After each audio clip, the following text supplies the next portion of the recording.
हम अभी 4 दिन तक चुप रहे, हमने कुछ नहीं कहा, हम जवाब मांगते रहे। और वो धांधली है, सवेरे 3 बजे हमारे आदमी नीचे सीसीटीवी कैमरे के सामने बैठे हुए थे और अचानक से हमारे स्ट्रॉन्ग रूम का जहां ईवीएम रखी हुई थी उनका कैमरा बंद हो जाता है। 38 मिनट ये कैमरा क्यों बंद रहा और आज तक हमें कोई संतुष्ट जवाब प्रशासन ने नहीं दिया है। और अगर इलेक्शन कमीशन कोई अभी भी जवाब हमें नहीं मिलता है कि हमारा ये कैमरा 38 मिनट क्यों बंद रहा, क्या ऐसी वजह थी, और जो ये चौंकाने वाले नतीजे आए हैं, तो फिर हमें शक करना पड़ेगा और जो भी कानूनी कार्रवाई हमसे बनेगी उसे हम करें। तो हरियाणा विधानसभा का चुनाव संपन्न हुआ है।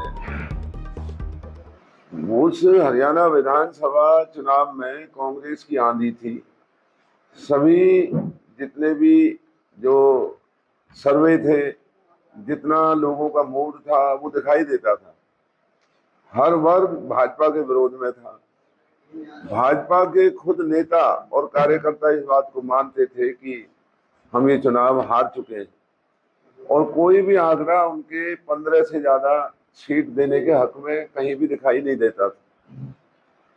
यहाँ जो आज आप लोगों को तकलीफ दी है वो पलवल विधानसभा चुनाव क्षेत्र में हुई धांधलियों के बारे में, जो कि यहाँ जो सरकार ने पुलिस अधीक्षक, उसका नाम मैं जानता नहीं, जो भी एसपी यहाँ लगाया है, और एक ये कैंप का एसएचओ, एक हथीनगीर चौकी इंचार्ज, क्योंकि इनका ये इलाका था जहाँ ये काउंटिंग होनी है। तो 5 तारीख की रात को भी जब हथियारों से लैस बदमाश कैंप में डर बना रहे थे, पैसा बांट रहे थे, हमने पुलिस को बुलाया, पुलिस वहां नहीं आई। चार होगी। तो वहां जब हमारे लोगों ने उन गाड़ियों को घेरा तो पुलिस ने जिन गाड़ियों में और ज्यादा पैसा भरा हुआ था, दारू भरी हुई थी, उनको भगाने का काम किया। और एक गाड़ी जो लोगों के घेरे में आई उसके खिलाफ कार्रवाई करने से मना किया।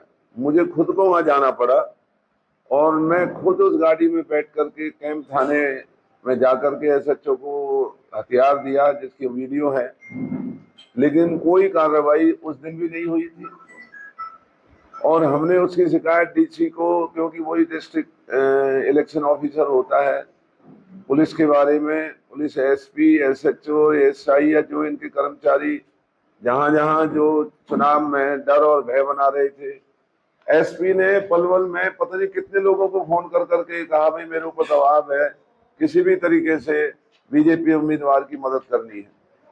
तो एसपी ने अपनी हैसियत से बाहर बढ़ करके और अपनी जिम्मेवारी से बाहर बढ़ करके आपा गिरा करके लोभ और लालच में इस चुनाव को खराब करने का काम किया है। और उसकी सबसे बड़ी जो हमें शिकायत है कि इस चुनाव में जो एक धांधली नजर आती है, हम अभी 4 दिन तक चुप रहे, हमने कुछ नहीं कहा, हम जवाब मांगते रहे। और वो धांधली है जो गिनती वाले दिन रात को 3 बजे, 7 तारीख नहीं 8 ही हो गई थी, 8 को गिनती होनी थी। सवेरे 3 बजे हमारे आदमी नीचे सीसीटीवी कैमरे के सामने बैठे हुए थे और अचानक से हमारे स्ट्रॉन्ग रूम का जहां ईवीएम रखी हुई थी उनका कैमरा बंद हो जाता है। हमारे आदमी ने खबर की हमें, हमने एसडीएम को उसी वक्त फोन किया। एसडीएम ने कहा कि भाई ऐसी कोई बात नहीं है, कोई टेक्निकल खराबी होगी, मैं अभी आपको थोड़ी देर में बताती हूँ। हमने उसी वक्त उसको एसएमएस किया हमारे प्रतिनिधि ने कि भाई ये इस तरह से इतने बजे मशीन खराब हुई है। एसडीएम कहने लगी कि मैं कल आपको बता दूंगी कि ये ऐसी कोई बात नहीं है, हम आपको सबूत देंगे। अगले दिन हमने फिर पत्र लिखा। उस दिन क्योंकि गिनती थी तो हम भी अपने गिनती में लग पड़े और हमने एक संविधान की मर्यादाओं को मानते हुए हमने कल्पना भी नहीं की थी कि जो मुलाजिम हैं सरकार के, जिनका काम है संविधान की मर्यादाओं की रक्षा करना, निष्पक्ष चुनाव कराना, तो अब हमने इलेक्शन कमीशन को चिट्ठी लिखी है कि भाई जो 8 तारीख को सवेरे 3 बजे हमारा स्ट्रॉन्ग रूम का पलवल विधानसभा का 38 मिनट उसका रिकॉर्ड है, हम आपको दे रहे हैं। 38 मिनट ये कैमरा क्यों बंद रहा, और आज तक हमें कोई संतुष्ट जवाब प्रशासन ने नहीं दिया है।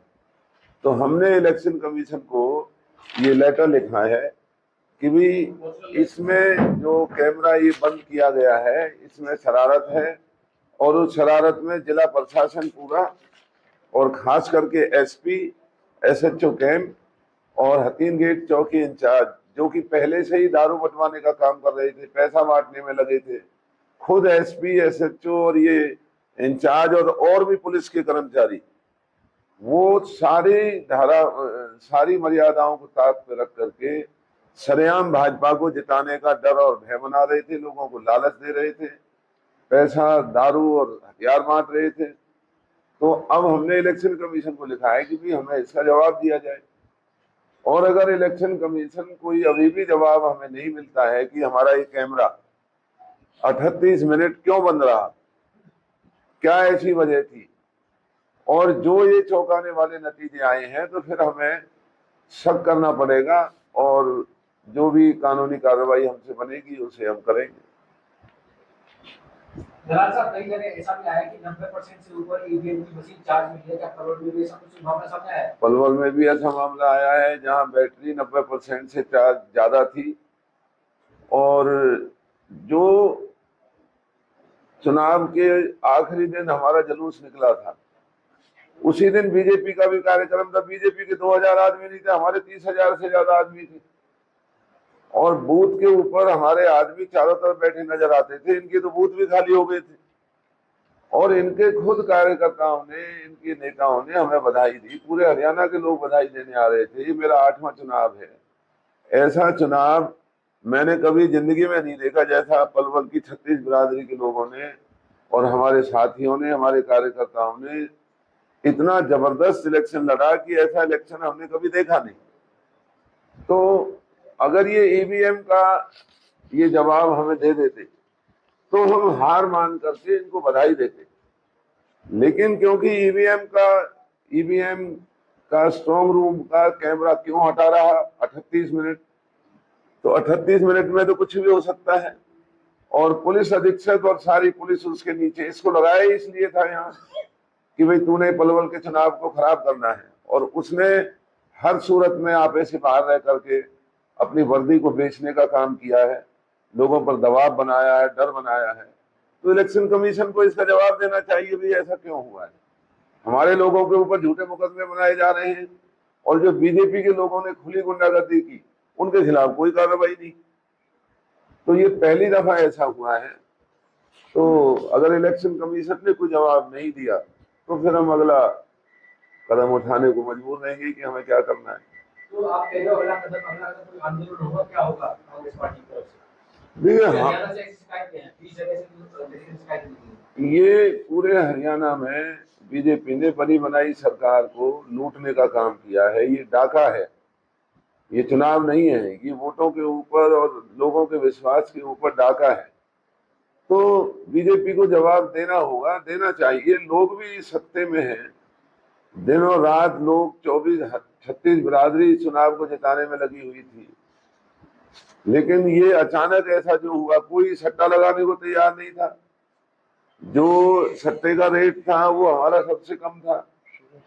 पलवल में लोग पैसा लेके घूमते थे, भाई सट्टा लगा लो, कोई सट्टा लगाने को तैयार नहीं था। तो अगर ये 38 मिनट का खेल ईवीएम से कैमरा हटाने का ना किया होता तो हम इस सारी बात को मानने के लिए तैयार थे भी जो भी हुआ चुनाव ये जीते हैं। लेकिन जब तक इलेक्शन कमीशन हमें ये तसल्ली नहीं देगा कि ये 38 मिनट जहां हमारी मशीनें रखी हुई थी उन मशीनों से 38 मिनट ये कैमरा क्यों हटाया गया, और अगर ये कोई तकनीकी खराबी थी तो उसका हमें कारण बताया जाए, जो कि आप तक नहीं बताया हुआ। हमारी इतनी चिट्ठियां लिखने के बावजूद भी सारे वो लेटर में आपके संग इसके लगा करके दे रहा हूँ। हमसे जुड़े रहने के लिए हमारे YouTube चैनल को सब्सक्राइब करें और नई वीडियो की नोटिफिकेशन के लिए बेल आइकॉन को दबाएं। अगर आप ये वीडियो Facebook पर देख रहे हैं तो लाइक जरूर करें और ज्यादा से ज्यादा शेयर करें। धन्यवाद।